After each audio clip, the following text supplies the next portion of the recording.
I'm back with a new paste to review in my series of modeling pastes for textured art. Today we'll review Taomi Forbidden Frosting. It's light modeling paste. I will rate it according to the ease of use, the result after drying, and the price. In my review, I'll be making different types of textures. We are not aiming here for the perfect designs, it's just for demonstration purposes in case you want to use this paste for such types of art. You can see the product here, it's very thick and smooth. It's so easy to make a textured background by simply tapping on the paste. I'll try also some stencil designs and some overlapping arches.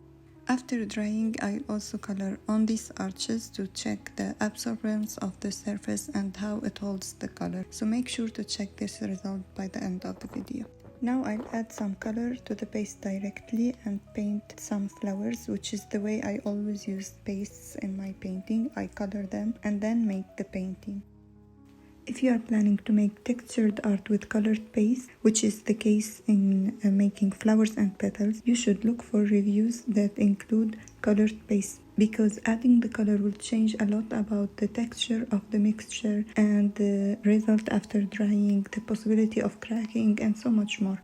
That's why I like to include in my reviews colored paste, and you can see here me making thick petals and flowers to check the possibility of cracking after drying.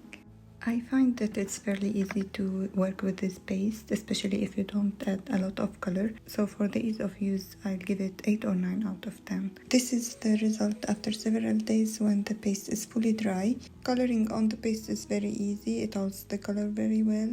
It's a bit spongy with a very soft grainy finish.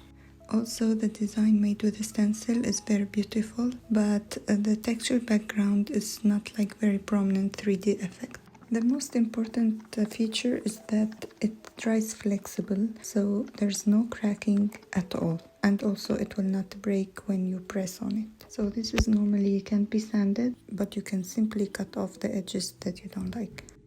As for the price, it's reasonably priced compared to other high-quality brands in the market. But if you live outside of Australia where this paste is made, the shipping costs will skyrocket the price. So this is something you might want to consider, especially if you're just practicing. I really like this paste. It's among the best in the market in my opinion, but it will end up a bit pricier than other options. I also have a discount code, by the way, if you are willing to use this paste.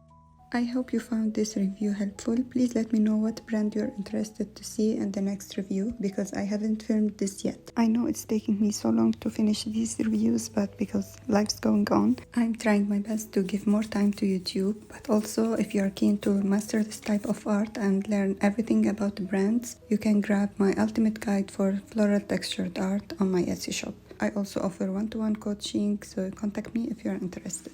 See you next time. Bye.